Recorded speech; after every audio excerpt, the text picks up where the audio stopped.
Hello everyone, so welcome to a new animated video. I've actually been leveling up in the behind the scenes, so I'm gonna try to make more of these hyper-realistic 3D animations on this channel a bit more. There are so many ideas and stories that I have that won't fit into an animation style, and I want to be able to just like tell you my opinions and thoughts and what I like and what I don't like. Games, board games, TV shows, movies. This is the place. Now, Genshin Impact. There's a lot I want to unpack here.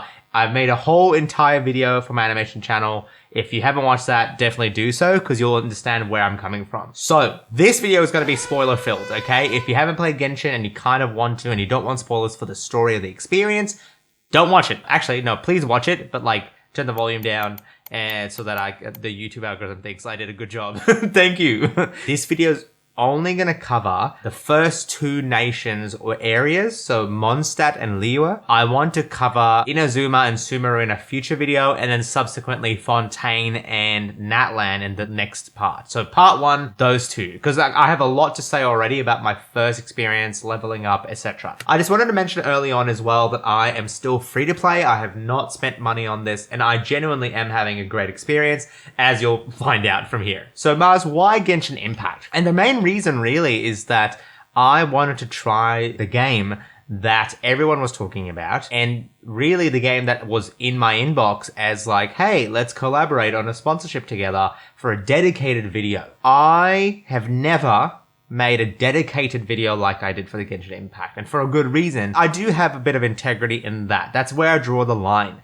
I don't want to make a video promoting a product for the entire video if I truly didn't enjoy it or support the product. So when they came in and they said, hey, let's work on this, I said, not if I don't like it. So I tried playing it. And the craziest part is, and what I don't mention in the video, is that I have had a Genshin Impact sponsorship in the past. And when I played it, I remember enjoying it, but having just like, okay, this is fun. And then like moving on. At the time, I was like, yeah, you know, it's not my cup of tea, but everyone else likes it, so totally fine. My friend at the time was super addicted. He was like, bro, Genshin Impact is one of the best games I've played. I've never been more addicted in my life to anything else except for Genshin Impact. And I was like, okay, I don't quite understand that, but obviously if everyone else is enjoying it to that degree, then who am I? I'm not going to be a hater, you know? Except when I played this time. When I played this time, I got sucked in. I don't think I did a good job in portraying how badly I got into this game, dude. I was playing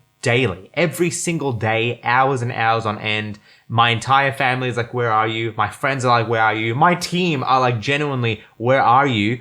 And it was because I was playing Genshin. I would stay up at night playing Genshin. I went on a little holiday at the end of last year. What did I do? Play Genshin every day on my phone. So a funny story about that. My friend JJ and I were in a voice chat on Discord, and he told me like, oh, you can get Genshin on your phone and it syncs up with the Genshin on the PC. And I was like, really? So immediately ended up getting Genshin Impact on my phone. And that was it for my holiday trip. I just played it every single day. Got it in my daily somehow. My PC has been quite old for a long time. I had a 1060 graphics card. When I started playing Genshin, it was wrecking my graphics card. I had to play on the lowest settings for everything to be able to make it run. And if I ever had a hydro character or fighting any hydro element or was next to a waterfall, there was like a 20% chance my game would crash. So that's purely on my computer. And as you know, if you watch the main video, I had Xingqiu, who is a hydro character. So Genshin was the reason I upgraded my PC. I like got new parts. I brought in a brand new graphics card. I've got a 4070 now, and I use it to play Genshin Impact.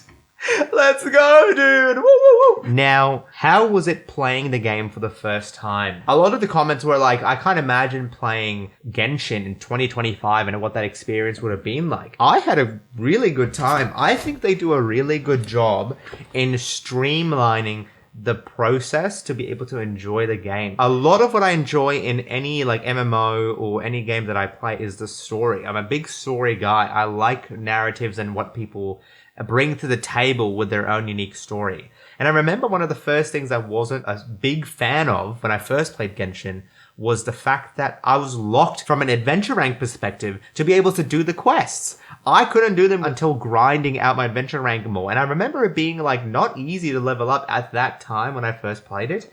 And that actually demotivated me to keep going because I was like, I want to enjoy the story. Why am I being locked behind this like arbitrary level? This time though, leveling up is, I wouldn't say like the easiest thing, but there's definitely not as much grinding that needs to be done. And if you explore the world to even just like a little degree, you'll basically get through Mondstadt without issue. I will also admit though that there is so much content and so many things that I did find myself being overwhelmed at times, you know? Specifically if I was like wander into Sumeru or Fontaine early and they're talking about Numa or Usia or, you know, using like the I forgot the name, dendrogram, like the one where you like whiplash onto and you know, turn into a little ball of light. When I first ventured into these areas for Sethos primarily, I was like, what is this?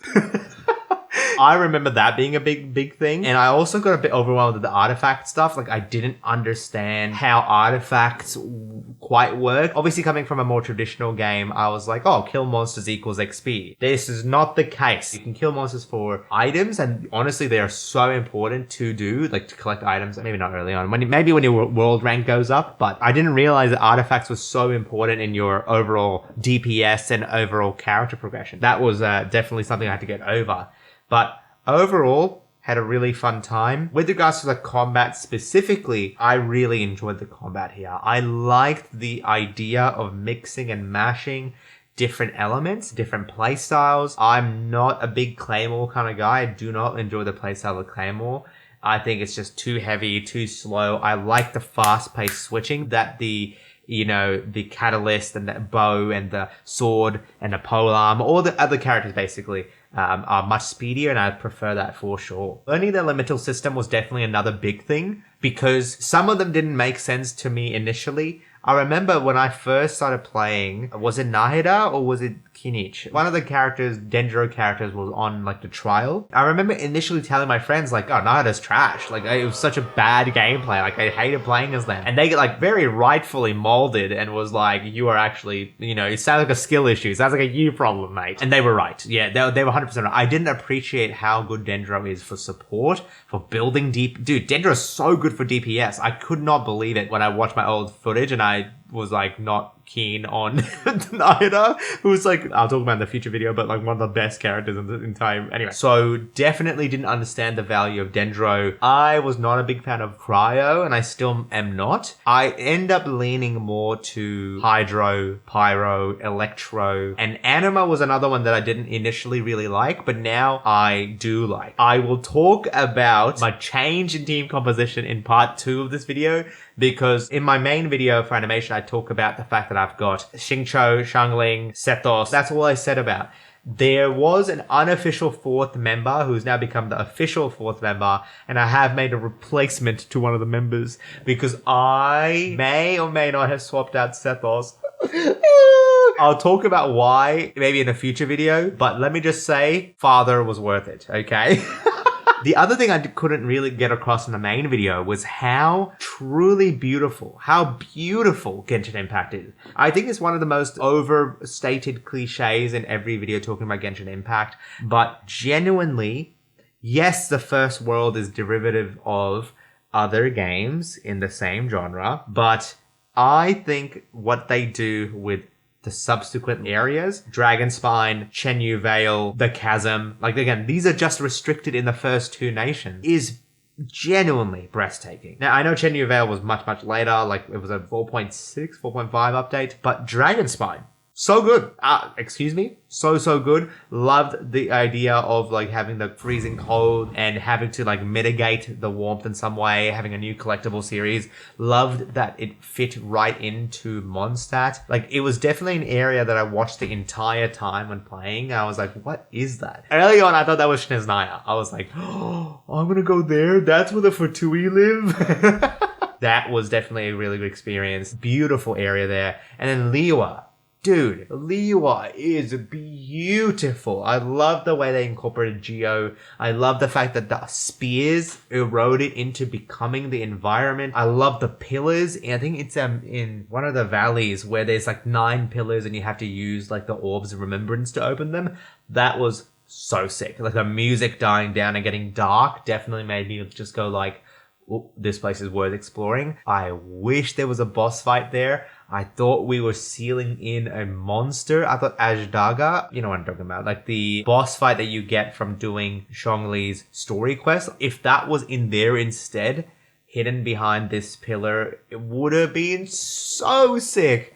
But anyway, it was really fun. I won't lie. The other place I just gotta give like the most credit to is the Chasm. Genuinely so freaking good, dude. I could not believe the level of detail, the verticality, the entire like storyline that was being told, the beautiful tree that's just in one area that you can just go to. I honestly 100%ed the Chasm. I love stories. I love exploring. I'm very OCD about exploring. And I must have just fallen on my head and chosen not to explore Mondstadt, because when I look at Liyue, I'm like 100% Chasm, 100% in certain areas. Even the subsequent areas like Inazuma and Sumeru, I'm like 100% the entire exploration element. Mondstadt, 60%.